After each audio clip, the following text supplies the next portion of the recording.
I would be continuing my previous class here. We would be talking about dewatering.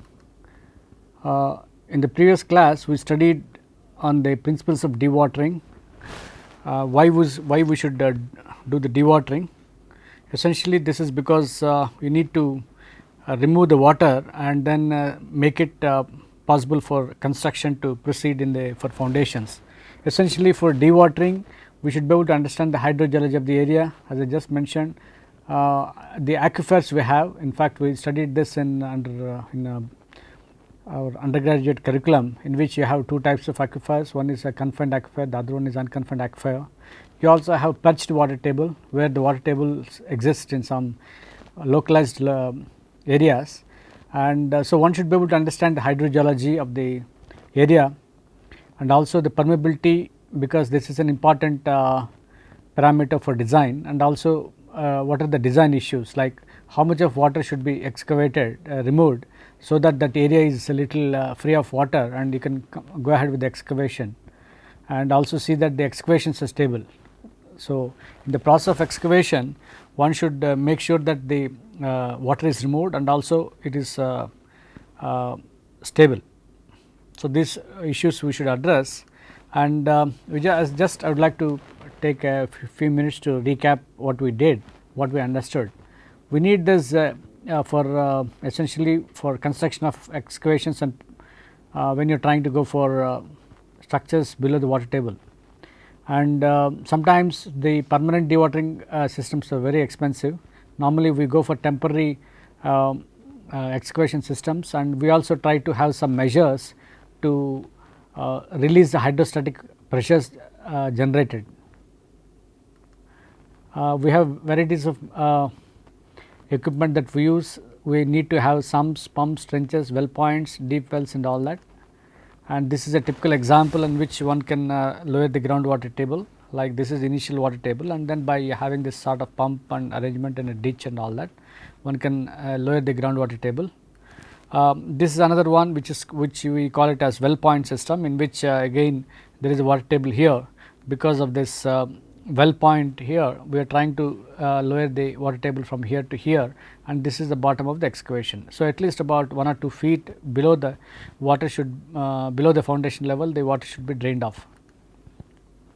This is a typical system in which you have headers and all that, and this is an example that I just discussed. This shows you the applicability of the different types of groundwater dewatering systems. Depending on the grain set distribution characteristics, one can have these systems, like say for example, if you have a very fine material, you will have electroosmosis, which we will discuss in a short while. And also if you have the grain set distribution in say for example 0.01 to 0.06 or 0.07 range, one can go for gravity drainage, like you just go to the lowest point and start withdrawing water. So, by gravity and by the other force, it will water will collect at one point, and then one can remove the water. So, this is an important thing, because one should understand which what type of soils are suitable for drainage and what type of drainage one can have. So, for example, in clays you cannot have a gravity drainage. There is some sort of applications in which you try to really reduce the seepage pressures beneath the foundations, like sometimes extensive instrumentation is also placed, like piezometers we have. What happens is that if this is an excavation, the possibility is that if this is the initial water level, there is a water pressure that comes in this fashion, and if you are able to release that water pressure in some sense, like putting the water pressure to nearby aquifers and also have a release system here, then it is fine. This is a typical field situation that we come across, that we should always design, say for example, if an underground structure, you may have to design for some sort of uplift pressures here that are generated. In fact, this results in a very expensive designs, in the sense that the thickness of the raft or whatever foundations that you are going to have would be very thick compared to the other loading conditions. So, we should so this is some of the typical cases that we have seen, and this is a typical groundwater lowering scheme next to the building. Suppose you have a see, the thing is that if you try to dewater a lot, there is a possibility that there is a different settlement, because groundwater lowering results in increase in effective stress, and what happens is that if the increase in effective stress is that there is a settlement that takes place. So, sometimes before you try to have a system wherein you try to withdraw the water, at the same time try to pump back the water in such a way that you do not have a appreciable difference of the effective stresses between this foundation and this foundation. So, it is not easy. So, you have a well point system here, but again you have a recharge point here also. So, you must be able to design your system in proper way such that you are able to lower the groundwater table, but also recharge next to this foundation. So, for example, you are having a recharge point next to this, close to this foundation, though this two well points are trying to remove the water from this area, there is one pump that is one point wherein you are trying to pump in lot of water, such that the effective stress between these two foundations is not very different, and then so that it does not lead to lot of settlements. Sometimes this is the way that we calculate the different settlements that we are already we know about this, and sometimes we use cut-off walls and trenches to prevent the damage. For example, you can have you are trying to have a dewatering system here, deep well here, and then you have removed the water level from top level to, say for example, from here to from this point, and it is always better to have some sort of cut-off trenches also, because the cut-off trenches or cut-off grout curtains we call them, they are a little more impermeable compared to this soil. The soil or an aquifer is essentially a sandy system in which the permeability is going to be high. The moment you make this well point system, there is a tendency for the water to rush back and then see that the groundwater comes back to the original condition, but we do not want that. What we try to do is that this area is free of water, but at the same time we would like to intersect this flow line by putting this sort of a curtain, which is something made of impermeable materials, like it can be even bentonite, it can be geomembrane, it can be a cement slurry and all that. This is another interesting system in which say for example, one can lower the groundwater table next to the slope. So, there is a well here, and then you also can have a sand drain here, such that this is also connected to the aquifer here.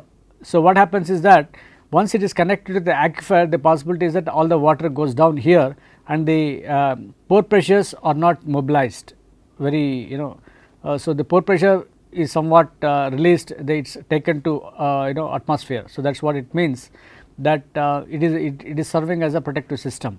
Actually, in this context, I must give an example that there is one area where I was just trying to understand one case study, wherein there was a particular bus stand area where there is lot of water logging in that particular place, and then people wanted to within the before a minister visits that area, they wanted to keep that area completely dry, and we normally in some in Indian context we use all low lying areas for certain bus stands or certain important locations, but then you always see that always a waterlogging is a problem. So, what the solution there was that the field engineer was wise enough, he wanted to dewater the whole area, but he did a survey of what is the hydrogeology of the area. When he looked at it, he saw that there was a permeable stratum like this, it is a sandy layer exists about say 10 meters down.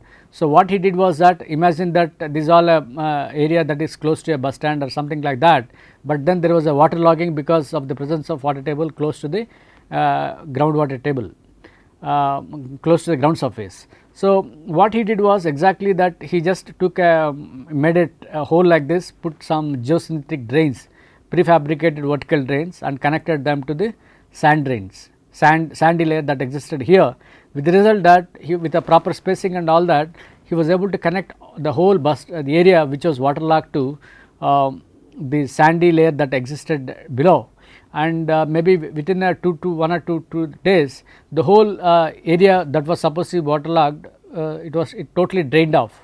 So, it was an interesting example that I must mention, that effective understanding of the hydrogeology of the area coupled with proper understanding of the problem helps in giving us good solution which is cost effective. So, when you are trying to design a system like groundwater dewatering system, you must be able to know what is the height of the groundwater table above the excavations. For example, you have at the bottom of the excavation minus 10 meters, and if the water table is minus 5 meters, you must be able to dewater 5 meters. And then if you want to dewater, only the permeability of the ground is an important parameter, and we saw that number of methods are there to find out the field permeability. In fact, one must only use a field permeability test, because the laboratory tests are quite could be misleading, because you may not take samples properly and all that. So, one should do pumping system tests or even packer tests to find out the field permeability and use that in the design. In fact, this is one single well approximation, in which if you want to, this is know the discharge, and if you know the height of the up to the impermeable layer, then this is the H naught is the height. And so, you have this sort of expressions which we studied in undergrad courses in irrigation engineering and other subjects, where you know how to make the discharge calculations. If you have wells, this is a standard problem in which you will have this particular this is the phreatic line after pumping, and so this is a phreatic line before pumping. So, because of the withdrawal of water, it comes down to this level, and so these are all the various variables involved, and you can get the discharge. And then that also, like if you are able to have two wells successively, one can use level difference in the two wells to measure the permeability as well. This we discussed, and there are certain expressions here. Say for example, in the previous case, this Hs is known as the height of free discharge surface, and there has some relationship H minus H naught divided by H into C. Like essentially there is a sort of a little above, there is a water degree of there is a water layer exists, not exactly close to the phreatic line that we see, like not exactly like this, but there is a HS layer at which it can be wet, and this is an important factor. And to find out the influence range, like the length at which the area over which one can the dewatering system is going to be effective, one should have the understanding of what is the length of the area or the area of the areal extent. So, there are some expressions available in literature which are little empirical, but then there is no other way here. So, there are some empirical relationship given in this expression, which is related to the height and also the permeability of the soil and also the free height. So, this is the expression that I was just mentioning as I just ended at this point, where if you have one well point, one can calculate permeability. So, we have a number of wells 1, 2, 3 or n, it could be n, and you have a calculation of the discharge. One can use this x1, x2, xn are the distances of the wells, and L is the influence area. So, one can think of a circular arrangement of the wells, and the expression is in this form, like where A is the area the radial distance of the well points. So, this is an important expression, and one can, how do you really now, suppose there is an apartment area which is trying to come up in the dried lake bed, but still there is always a possibility of what table exists there. You would like to construct apartments, and you would like to go for basement flooring, and there is some sort of construction that you need to take up. So, how do you get all these parameters? We will see. How do you get the spacing is something that we should get the total quantity of water to be pumped. So, for example, this is the equation that I have given. So, this suppose imagine that this is a circular area, and then this is a discharge that you have from so many number of pumps. There are some 5 pumps, 8 pumps here. So, if they are all radially distributed with a radius A, you will have a discharge from this expression like this. This is all given in standard textbooks, particularly Hausman and other books one can see. So, what we do is that we should be able to get the optimal estimate or some estimate of the total quantity of the water to be pumped, the values of height of that this thing, and y is another variable, and r are the r or L actually to be determined by the type of aquifer, the required drawdown and the soil type. If A is the radius of the equivalent circular area and x and are the dimensions of the excavation, you get square root of, say for example 10 meters by 20 meters. So, square root of that divided by pi. So, this gives the the diameter or the radius of the equivalent circle, and so we know that you can get the total quantity, and you know you can also have the expression for single well. So, knowing that you just get the number of wells. So, this is what we do. We will just give some example also on that. In fact, so once you know you have different types of pumps also, like for example in India Kirloskar, there are so many companies, one can have a lot of information from this pumps industry, and depending on the diameter and they have different, these pumps have different capacities, discharge capacities, as well as the heads they can handle. So, you can see that a 3-inch pipe is sufficient to handle, I mean it can handle heads up to 90 meters, and then it can give a discharge in terms of so many gallons per minute. So, this sort of relation one should understand, actually the company will give you this sort of information, and many of the companies they will have their own information. So, I mean they have their own a lot of experience connected with this, and this is another type of expression, same thing of course higher ones, like what I showed you was a lower size. This is 3 inches, 4 inches, 6 inches and 18 inches pump size. You can see the discharge capacity is very high, like even 1500, 1800 gallons per minute, and then the head is also like for the same head. So, one can really have a good, one should the choice of pumps is also an important parameter here, and of course, this is another example of the bottom of how do you avoid the bottom of the heave. In fact, what happens if you just do the groundwater lowering, the possibility is that the water gets there is an uplift here, and so we try to really release the pressure to this point. So, for example, you can see that this is a blue line, you can see that. So, you need to see that this condition is like the total stress at a particular point is more than the water pressure plus, this is actually the unit weight of water into the height plus the z, the depth of this thing. So, one should take care of these conditions. I just want to give a small example here. And you have a building to be constructed on the ground which has the following ground conditions. Dimensions of the building about 30 to 20 meters is plan area, like you can say this is 30 meters, this is 20 meters, and the depth of excavation is 10 meters. You have to go down 10 meters, and the water table is at ground level. So, and then the permeability of sand deposits below the ground level is about 10 power of -3 meter per second, and this is an average value, and the depth of water level has to be decreased by about 2 meters below the excavation level. So, in order to construct the building, dewatering has to be done by laying pumps at various junctions. Calculate the rate of flow of water when one pump is laid and compare it with a discharge when a number of pumps is increased. So, this is like we would try to solve this problem. You have a 30 length is about 30 meters, width is this, and depth is about depth of water table lowering required is 12 meters. And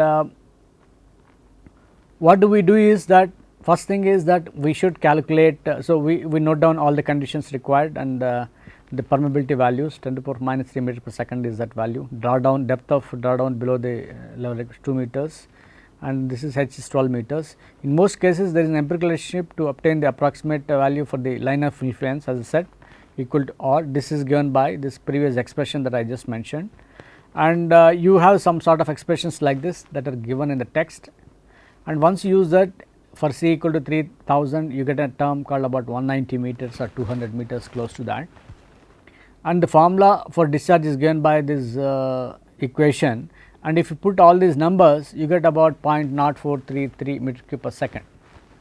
So, this is actually the discharge that the area has totally amount of water that should be thrown out, to see that you have that water table is does not affect the construction of the foundation at 10 meters level, because 10 meters level is coming into picture, and then we are trying to take at least 2 meters down that. Just this is an example, maybe numbers and field applications could be different. I mean, so but then just want to give a flavor of what could be done here. I am just trying to illustrate.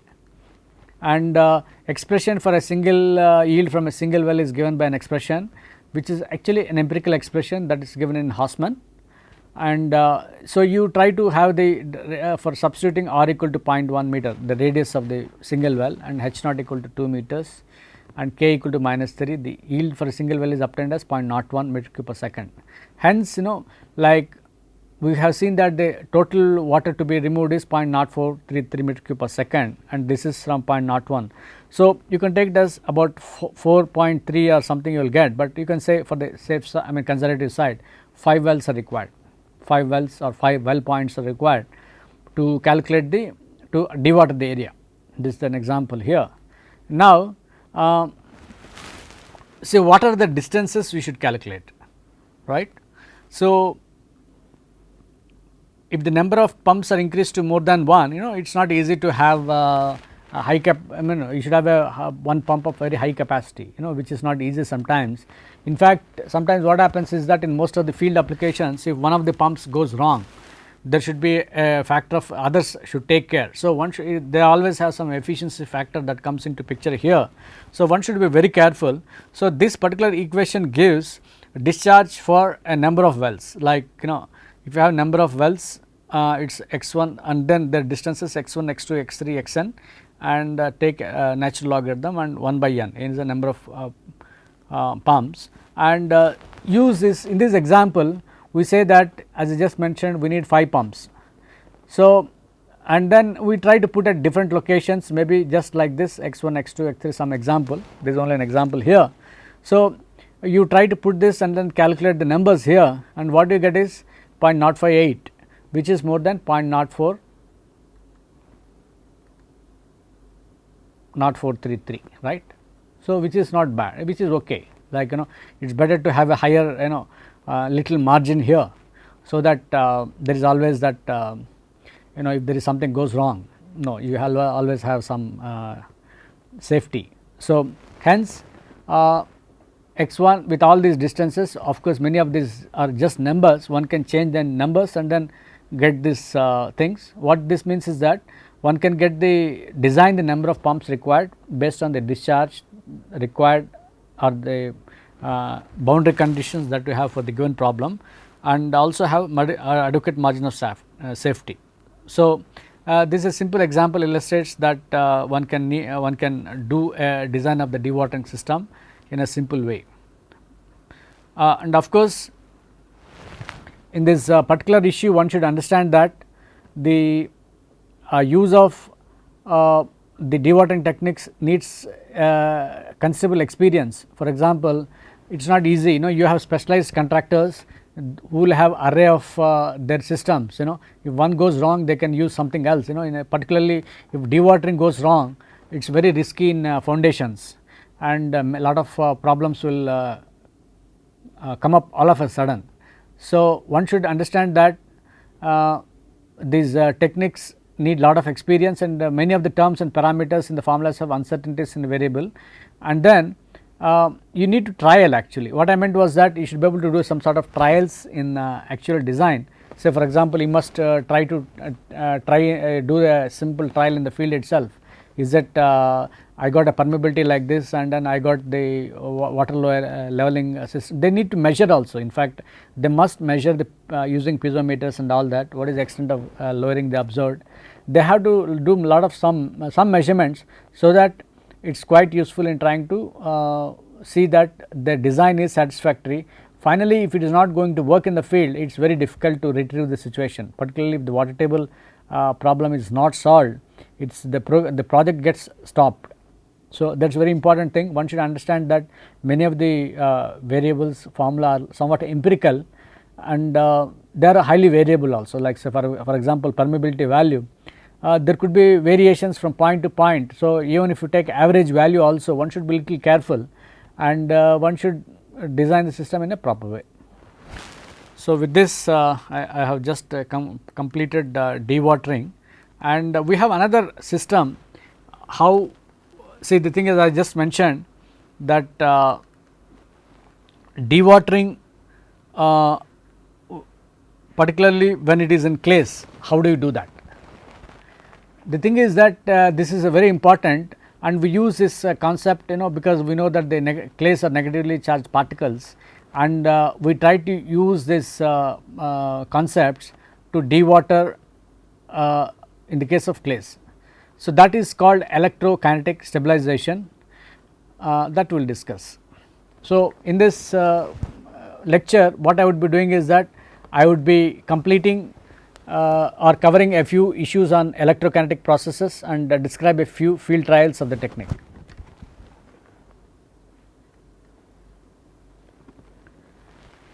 One of the most important causes of the foundation movement is the volume change of the active clays.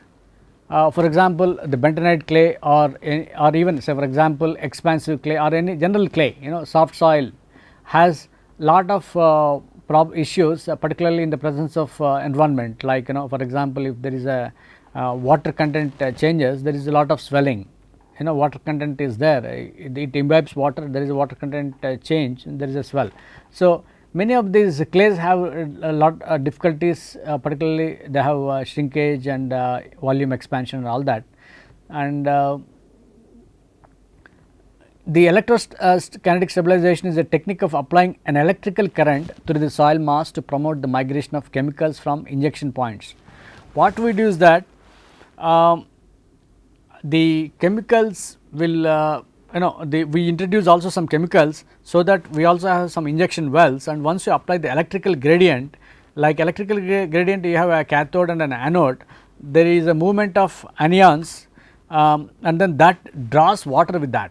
So, when the movement takes place, because of the preferred orientation or the migration of ions, whether it is cations or anions, then water is also moved in that process, and with the result that you have stabilization occurring. Actually, it is very useful to weak clay soils that require sundering and yet possess a low hydraulic gradient conductivity. So, the permeability is very low. So, for example, if I want to do a consolidation in consolidation process, it takes lot of time, even preloading and all that, they work to some extent, preloading, or even the technique of what you call we discussed vertical drains also. In fact, you may not believe, vertical drains have been combined with this technique to accelerate the process further. It is not just people have advanced so much that in the initial stages we had only sand drains, now you have the prefabricated vertical drains, you also have natural drains. Now, PVDs have electrical system, you make some of the drains as electrodes, and then you see the rate of water movement. Like I have seen myself some actual experiments where the migration of water is so fast, like the moment you have an electrode, there is an anode, there is a cathode here, and then you apply some 3 or 4 millivolts in a small tub, then the water, within a few hours. Say for example, I did an experiment once upon a time where you have a plastic tub in which the water content of the whole area was about 18%, and then it is a compacted soil, and you have a cathode, you have an anode, and then we have applied some sort of electricity between that, and then when the water content was 18% in both sides, after maybe another 4-5 hours or 6 hours, the whole in one side there is a 3% only, the other case it was little higher, much higher. But then one can see that to reduce the water content to such from 18% to say for example 5% or whatever, it needs enormous stress in the field, like pre-consolidation or the load that you have to apply is so much. But here, and then time is also another important variable, and without going for loading or anything, you are able to just by electrical forces, electrical gradients, you are able to withdraw all the water from one side, one electrode to other electrode just by voltage difference, because the it was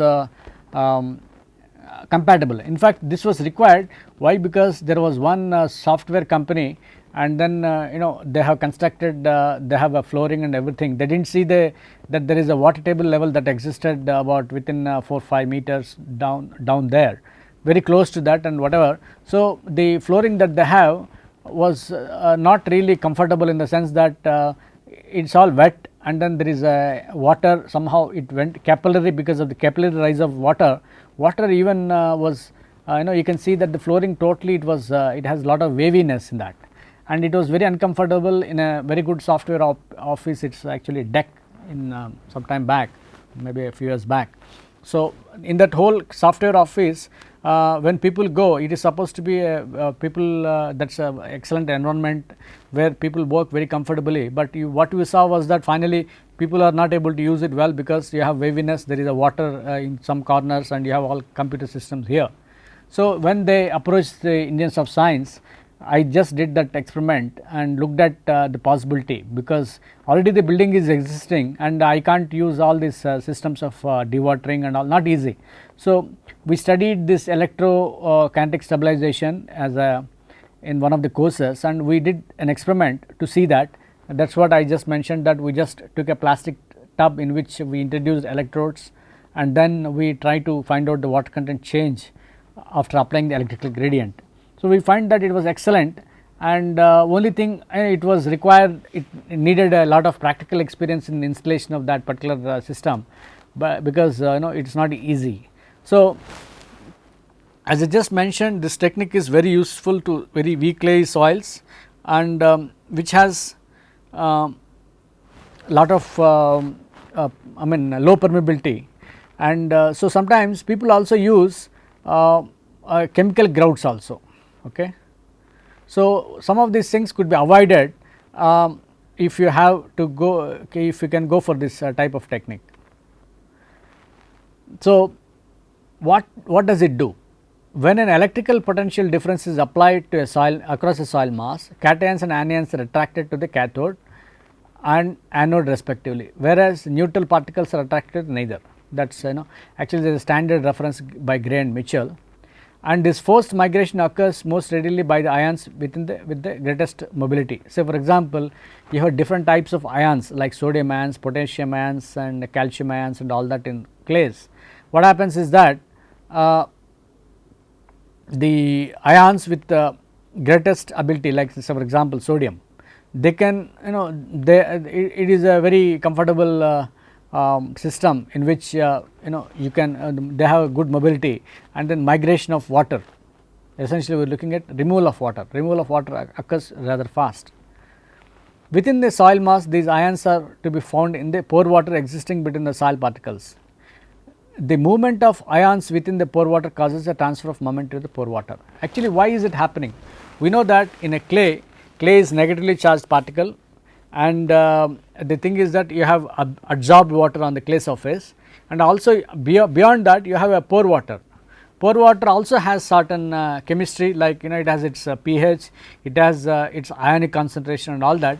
So, the this water, adsorbed water is different from the pore water. So, this concept is very important. As students of soil mechanics, you must have studied all of this, and the corresponding direction rate of pore water movement are determined by the net transfer of the moment by both cations and anions within the pore water. So, how is the water movement taking place is essentially by the nature of momentum. The thing is that how many ions are getting altered or distributed. There are so many mechanisms that you have. It is based on the theory of diffuse double layer, in which the clay surface is treated as a layer, and next to that, because of the electro osmosis process, you have negatively charged particles, and then there is always the positive ions trying to go towards them, trying to balance out the valency. Okay. So, because of the nature of clay formation, which usually results in significantly negative charged clay particles, the predominant ions with the pore fluid are cationic, and water therefore moves from the anode to cathode. So, what happens is that the near the cathode you have lot of water, like as I said, predominant ions in the pore water, say for example sodium ions or calcium ions, move with the pore fluid, or they go towards cationic, cationic, and therefore they go towards cathode, right, cathode moving ions. Okay. So, all the predominant ions move towards the and from anode to cathode. Okay. This is very important concept, and so if you have a system of pumping water near the cathode, it is fine. Two fundamental factors that control the degree of water migration are the cation anion distribution, like say for example, cation anion distribution, how many cations you have, how many anions you have, and what is the distribution and all that within the pore water, and the water cation distribution. So, for example, in the water, what is the cation exchange capacity of the soil is one important variable here. Then even the ionic concentration of the free water, there are all this chemical analysis needs to be done in a proper way, right. So, I will just show you a figure in which you have a typical ion distribution for a sodium saturated smectite or a bentonite immersed in a sodium chloride solution. The negative surface of the clay particle promotes a high cation anion ratio, and within the diffuse double layer. Actually, we know that next to the clay surface you have a diffuse double layer formation, and which is nothing but the adsorbed layer next to the clay particle, we say, and free water has a much lower cation anion ratio. So, the negatively charged surface of the clay particle has a high cation anion ratio quite naturally, because you have lot of negative charge surfaces. So, cations tend to go there. So, the cations and anion ratio could be high within the diffuse double layer, whereas in the clay free water definitely the cation anion ratio is lower. This needs to be appreciated. A theory explaining the degree to which anions may migrate from the free water to the diffuse double layer and the associated effects on the electroosmosis was formulated by Donnan 1924. In fact, you have anions in the free water, how many of them like will go to the diffuse double layer, and associated effects are given in a particular book, particular reference, but it was quite useful in understanding the many of the, there could be some difficulties because it was formulated a little last century maybe, but the understanding that it gave was quite useful in understanding this phenomenon of stabilization of soils using this electrokinetic mechanisms, because it helps in controlling the chemical changes, because it has there are number of variables here. One is the pH of the water, then the adsorbed water content, and also the physical behavior of clay. So, this is what I just mentioned. These are all negatively charged particles. You have the clay particle, this is another clay particle, and you have sodium ions here which are there, this internal phase, external solution phase, this is another one in which you have this so much in excess. The thing is that these are all a balance here, but then these are all excess ions. Okay. So, this water cation ratio is something that is very important, and the purpose here is that we would like to remove water. We may call it electroosmotic water, because the electroosmosis is a force that is applied to remove the water. So, we try to express in terms of the charge, unit charge W is proportional to water cation ratio, quite obviously, because higher is amount of water present, higher is amount of water cation ratio, higher is amount of water you can withdraw. If the water content is going to be less, you do not have much opportunity to remove water. So, the electroosmotic water flow per unit charge, we call it because it is more chemistry based terminology, which we should understand because the chemistry is very important in this context. So, the electroosmotic water flow per unit charge is proportional to the water cation ratio in the diffuse double layer. The relationship may be modified to take into account such effects as friction or drag between either the water and the solid or water and ion. So, there could be some drag effects because it is all number of ions and different types of ions being present, but still what happens is that, so you can see this equation where water or the electroosmotic water is proportional to the ratio of molar concentration of water divided by molar concentration of cations within the diffuse layer, diffuse double layer. We know what is molarity. Molarity is nothing but one molecular weight dissolved in 1 liter of water, right, or the solute or whatever. So, we essentially need to understand those terminology, and as you can see that this amount of water that you can get out of this system is a function of the molar concentration of the water, and also inversely proportional to the molar concentration of cations within the diffuse double layer. Like, say, if you have more concentrations in the diffuse double layer, they hold the water, free water will not come. So, it is to that extent it has that meaning here, that so the high cation exchange capacity clays with low water contents, the W will be low, that is what I just mentioned. So, for example, if the clay surface has high negative charge, definitely the molar concentration of cations will be higher, because they go there, So, the water, so this is an important, so thus in the high cation exchange capacity place with low water content, W will be low. Okay. The low water content means the availability of water itself, okay, will be low, and as the water transferred per ion equivalent or quantity of electricity will be low. Like you can see that from such relationships it is possible to predict the behavior of clay in terms of the electroosmotic efficiency, like we try to call it in terms of the electroosmotic efficiency at different water contents. Like you can say that if it is in a dry state or a wet state or even close to optimum moist content, one can find out some of these properties. So, the amount of water that we can expect is a function of the water content, the cation exchange capacity and the cation anion ratio between the diffuse level layer and the free water system. There is another term that we should see, that the terms active and inactive are something that are related to the size of the diffuse double layer, and hence on the volume of the water present within the pore solution available for electroosmotic transport. What it means is that if the clay is very active, how do you define the activity of the clay? Activity is defined as the ratio of the plasticity index to the percentage of the clay size particles. So, Pi we have some number divided by the percentage of the clay particles is what we define as activity, and if the material is active, what does it mean?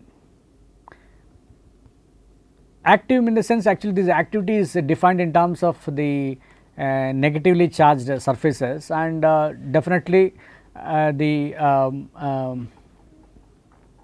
you can see that this activity and inactivity whatever has a significant influence. We will see in this particular figure that inactive, low exchange capacity and high water content. The water content, one can have a very high water content removal from that. Inactive, low water content, low exchange capacity and low water content, this is another one. And very active, like the say for example bentonite and all that, and high exchange capacity and high water content is one, and then definitely active, high exchange capacity, low water content. If water availability is there, definitely you will have a higher yield or the water content removal from the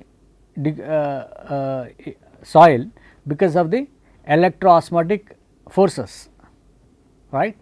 So, the electroosmotic forces are quite useful in removing the what the water.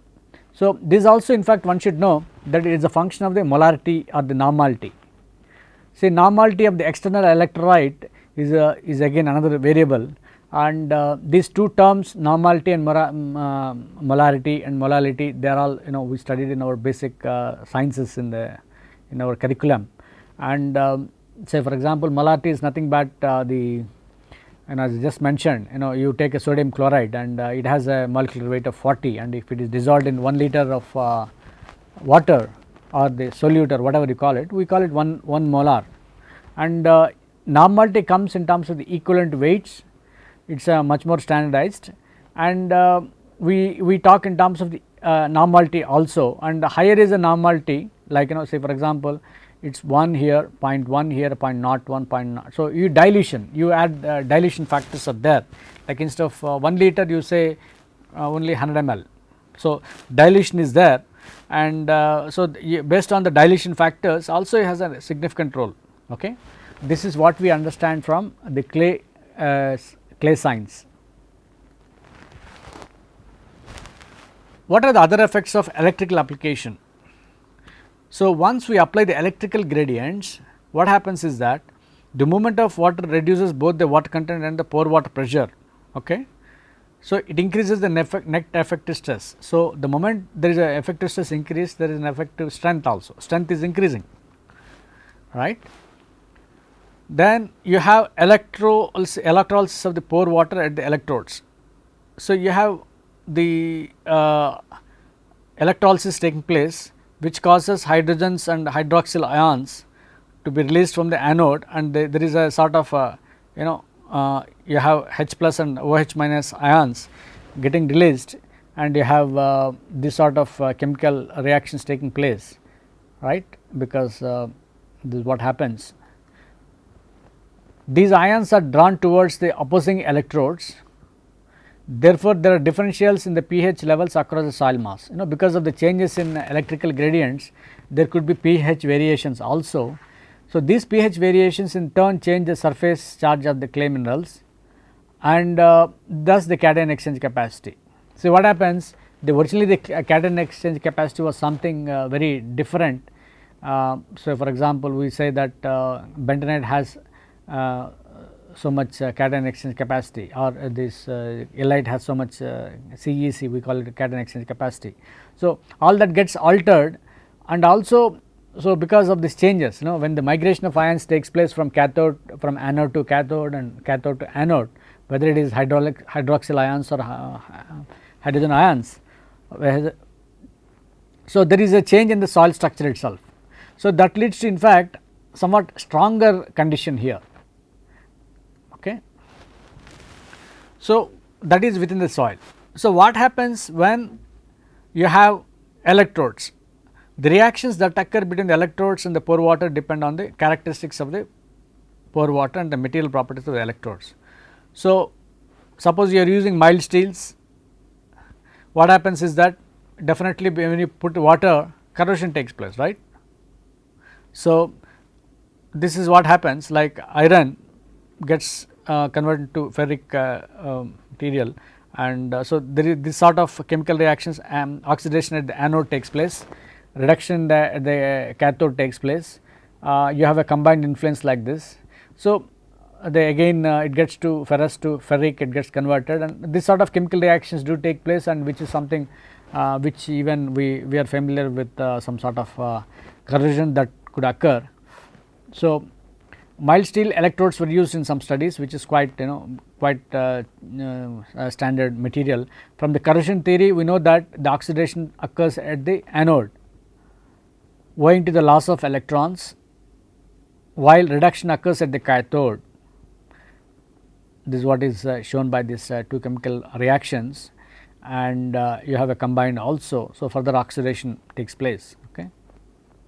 So, having this knowledge, how do you go about design?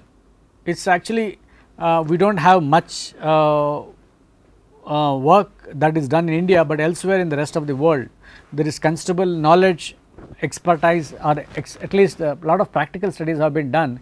In fact, in 1963 itself, in 1960s if I remember, Casagrande, who is known as one of the top um, and, top researchers or the engineers in geotechnical engineering, he contributed to this. He is the first man who demonstrated that the stability of the slope can be improved using electroosmosis. He did some experiments.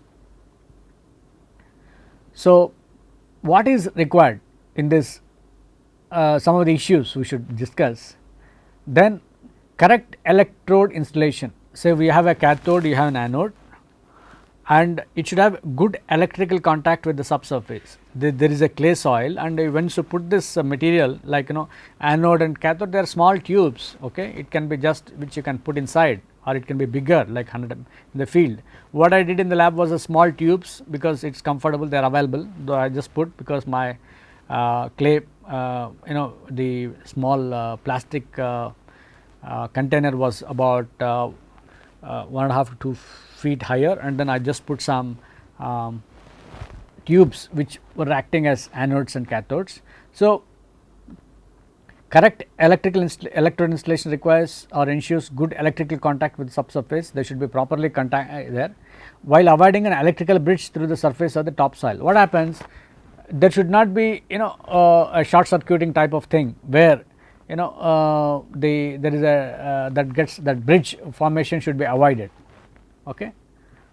Low electrical resistance can be maintained in the soil by ensuring high degree of saturation. Okay. Sometimes if you just add water and all that, degree of saturation is higher, and then maintain that systems. We have essentially we all would like to avoid the bridge formation, short circuiting. Subsurfaces such as slip surfaces and sands, gravel lenses may provide electrical bridges where injected stabilizers will preferentially migrate.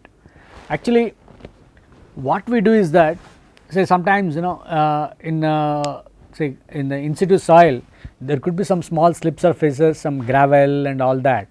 The possibility is that even through them the electrical bridges can form, which could be avoided. So, why? Because actually we inject in this whole technique some sort of stabilizers, and the possibility is that the stabilizers will get migrated into the system, that we would like to avoid. Okay. Then you have, how do you do this? Augering or augured holes may have to be sleeved to prevent infill. Okay. Side wall raveling or collapse, in which case selection of sleeve material requires careful consideration. Say for example, you are trying to make a hole. So, the hole should be able to work in a proper way, so that it should not collapse. So, the sleeve material selection is an important factor. Then the effect of any acid or base front propagation through the soil must be considered, particularly in relation to underground services. Actually, when you are trying to do in an excavate some area in an urban area or something, where you have a lot of underground structures like PVC pipes and many other chemical or even steel pipes or anything, service lines, one should be very careful that say for example, the some of the distribution of cations and anions should not lead to damaging the underground services. Okay, that is important point. If the treatment is being carried out on the existing structures, great care must be taken to control the depth of water table to avoid unwanted ground movement. Actually, that is another important point, as I just mentioned, that the water table control is very important. Like water table you can remove in one place, but at the same time where it is important, you should maintain the water table by again putting water back at least close to that foundation area, so that we do not want increase in effective stress and below the foundation. We only want water removal somewhere, not beneath the foundation also. So, one should be very careful in removing the water, particularly close to foundations.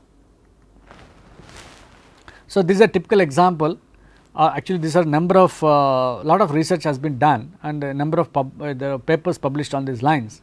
For example, Bailey and Atenscu in 1961. Okay. This is a paper on, the application was mine tunnel strengthening. So, you are trying to do tunneling, and then when you want to strengthen the tunnels, one should really use some sort of stabilizers also, proper stabilizers, so that all these things, electrokinetic stabilization is successful. So, the soil type was fine silty sands, silicate, the stabilizer used was silicates and calcium chloride solutions, because to accelerate the process in that thing one should use this. The application, the comment, it was successful. And then there is another paper where in a Seattle Tacoma in US International Airport runway, the soil is clay and they have used some sort of stabilizer, dehydrogenated tallow dimethyl ammonium chloride, whatever. Okay. Then the application was successful. Then there is another paper where is a laboratory study, the soil type was illite and calcium chloride was used, calcium ion found to be optimum for illite stabilization. So, they were trying to look at calcium ion and does it help. There is another paper on Carroll, reservoir construction in Tunisia, very soft soil, ammonium chloride was used, it increases shear strength. Then there were some more papers on Carroll, again foundation for bridge abutment, soft to stiff clay, sodium silicate was used as a stabilizer. There was major implementation problems encountered, that is one thing. Then Yamaguchi and Matsuda in 1975, you have laboratory studies, liquefiable sand, people used silicate solutions and bentonite and aluminum hydroxide. So, the application was successful.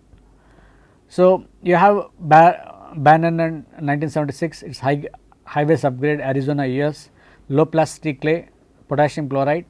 So, reductions in the degree of swell and swell pressure, that was there. Then there is another one 1977, foundation strengthening, it is a Loess deposit, sodium silicate was used as solution, it is a successful application.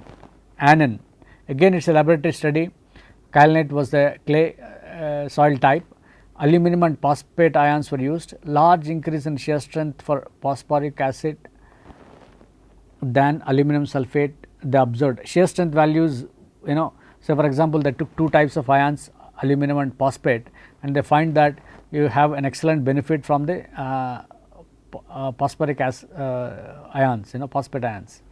And these are laboratory studies, kaolinite, aluminum and phosphate ions, it was successful laboratory investigations. So, you have number of studies that really that were quite helpful in giving a confidence to the professions in use of this technique.